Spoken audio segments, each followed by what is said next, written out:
अब देखो मेरे आगे क्या पड़ा है, ये है मटका, भैया दिखा दो रे, ये है मटका और इस मटके के अंदर है जल। ये जो मेरे हाथ में, जो मेरे पास जो पड़ा मटका है, इस मटके के अंदर है जल। तो अब मैं कर रहा हूं पितरों की पूजा। पितरों की पूजा में मैं इसमें मटके में जल डालूंगा, इसमें जल है। ये मैं इसको, ये जो कुसा है, ये कुसा देखो, इस कुसा का मैं आसन दूंगा। कुसा पितरों के लिए सर्वश्रेष्ठ चीज होती है। पितरों की मुक्ति के लिए और पितरों की पूजन की ये सर्वश्रेष्ठ चीज है और ये सबसे सुरक्षित चीज है। इसको पितरों को मैं दे रहा हूं इसका आसन। किसका आसन दे रहा हूं, जोर से बोलो। कुछ कह दो, डाब कह दो, इसका मैं अपने पितरों को आसन दे रहा हूं स्वस्थ। और देखो ये तुलसी का पेड़ मेरे पास है, तुलसी का गमला है और भगवान को प्राणों से प्यारी है तुलसी। तो तुलसी का गमला है, यहाँ ये मटका है, मटके के अंदर जल है। मैंने आपको वचन दिया था कि मटके के जल से हम तर्पण करवाएंगे, तो मटका मेरे पास है, तर्पण हम लोग आचार्य लोग कर ही रहे हैं। तो यहाँ पे हम लोग क्या करेंगे, इस कुसा का आसन हम आपको उनको देंगे, कुछ आसन देंगे। कुछ आसन के बाद आप आगे सुनो, पितरों को कौन से पुष्प चढ़ाए जाते हैं बताओ, बोलो ना। पितरों को कौन से पुष्प चढ़ाए जाते हैं? पितरों को सफेद पुष्प चढ़ाए जाते हैं। तो ये आपके पितरों के लिए सफेद पुष्प हम चढ़ाएंगे। क्या चढ़ाएंगे, जोर से बोलो। ये सफेद पुष्प चढ़ाएंगे। और आपके पितरों के लिए बताओ चंदन कौन सा चढ़ाया जाता है, जोर से बोलो। कौन सा चंदन चढ़ाया जाता है? सफेद चंदन। पितरों की पूजा में सफेद चंदन का भाव दिया जाता है। तो मेरे हाथ में कटोरी है, कटोरी के अंदर सफेद चंदन है। मैं पितरों को सफेद चंदन का तिलक का भाव दूंगा। और पितरों के लिए वस्त्र है। आज पूर्णिमा है ना, धीरे धीरे इन सब वस्त्रों को हम आगे बढ़ाते चले जाएंगे।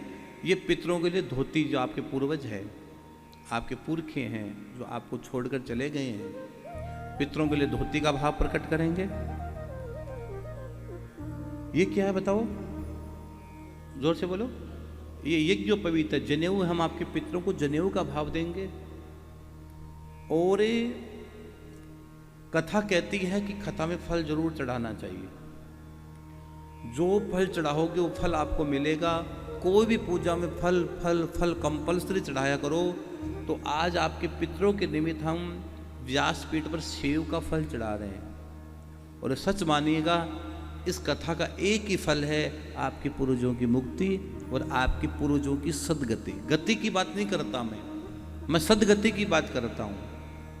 गति शब्द छोटा हो जाएगा मेरे बहन भाई, और सदगति की बात करूंगा तो बहुत बड़ी बात हो जाएगी। तो ये है फल, आपके पितरों को हम फल चढ़ाएंगे, ठीक है। और सुनो आगे, ये मेरे हाथ में क्या बताओ, क्या है? जो पितरों के लिए जो अद्भुत होती है, अद्भुत विलक्षण होती है। पितरों की मुक्ति अगर जल में डालकर जो यूं भी चढ़ा दी जाए तो पितरों की मुक्ति हो जाती है। तो पितरों के लिए हम देंगे जो, इसमें चढ़ाएंगे हम सब, देखना आप अभी। और ये बताओ, ये क्या है? ये तिल क्या करते हैं बताओ? काला तिलक, सफेद तिल है ये, क्यों भाई?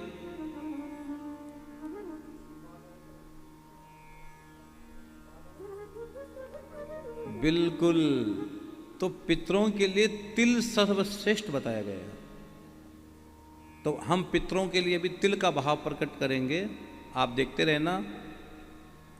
और आज भोग के अंदर थोड़ी देर बाद में मैं खीर और जलेबी का भोग लगाऊंगा। लेकिन अभी पूजा में प्रारंभ में आज मैं किसका भोग लगाऊंगा बताओ? कोई जानता है क्या? कोई आज बताओ मैं किसका भोग लगाने वाला हूं? आज कथा प्रारंभ हो रही है, पूर्णिमा है, इसलिए खीर का भोग लगेगा ही लगेगा, क्योंकि सफेद चीज का भोग लगता है। दूध होता है सफेद, और पितरों को सफेद चीज बहुत अच्छी लगती है, बहुत प्रिय लगती है। सफेद का मतलब क्या होता है? शांति। सफेद कपड़ों से, सफेद कलर है ना, शांति का प्रतीक है। और पितरों को क्या चाहिए? शांति चाहिए, सीधी सी बात है। जो आत्माएं भटक रही है, भटकती हुई आत्मा को क्या चाहिए? शांति चाहिए। तो पितरों के लिए शांति का भाव प्रदर्शित होता है, इसलिए हम करवा रहे हैं पितरों के निमित्त। बोलो, जोर से बोलो, क्या क्या करेंगे? आज खीर का भोग बनाएंगे। पूर्णिमा के दिन वैसे खीर बनानी चाहिए, तो हम खीर का भोग लगाएंगे पितरों को। और अभी जो मैं भोग लगाऊंगा, ये भोग है किशमिश का। किशमिश का भोग है। पंडित जी अदरक लाओ ना। किशमिश का भोग लगाऊंगा। और अब हम इसके बाद चढ़ाएंगे थोड़ी देर बाद में अदरक। पितरों को अदरक बहुत प्रिय है, बहुत प्रिय है पितरों को अदरक। तो ये किशमिश का भोग लगाएंगे, पितरों को वस्त्र चढ़ाएंगे, कपड़े चढ़ाएंगे, और उसके बाद हम करेंगे दीपदान। दीपदान का मतलब समझ गए? आपके पितरों को हम दीप दिखाएंगे, रोशनी करेंगे व्यासपीठ पर। और तो सब है ना, प्रतिदिन हम क्या करेंगे? पिंपल के पेड़ से रोज दीप जलाएंगे। लेकिन मैं व्यासपीठ से एक दीप जलाऊंगा आपके पितरों के लिए। आपके पूर्वज जहां भी होंगे, आपके पितृगण जहां भी होंगे मेरे बहन भाई, किसी भी नारकीय यातना में होगी, मैं नहीं जानता हूं कहां होंगे, जहां भी तुम्हारे पितरों की आत्मा होगी, सोल होगी, पूर्वजों की आत्मा होगी, उसको उजाला मिलेगा। ये मैं गया में बैठकर बोल रहा हूं, ये मैं गया की धरती पर बोल रहा हूं कि आपके पितरों को उजाला मिलेगा। इसलिए हम क्या बोले कराएंगे? दीप दिखाएंगे, दीप दान करेंगे, दीप आरती प्रज्वलित करेंगे पितरों के सामने, और पितरों को प्रणाम करेंगे। और हम पितरों को, बाबा को बोलेंगे, बाबा पितरों को कहने, पितरों को प्रणाम करेंगे और पितरों से कहेंगे, हे पितरों, पितरों के उपकार हजार, बाने नमन करा। ये भाव हम गाते रहेंगे और पितरों की मैं व्यासपीठ से पूजा करता रहूंगा। आप केवल देखते रहना और अपनी अपनी कामना बोलते रहना। आपकी जो भी कामना हो वो कामना बोलते रहना। और पितृदेवाय नमः, जो भी। और आज तो ग्रहण का दिन है, वो भी हम चर्चा करेंगे। बहुत अद्भुत दिन है आज, तो बहुत बड़ा दिन है आज। आज चंद्र ग्रहण है।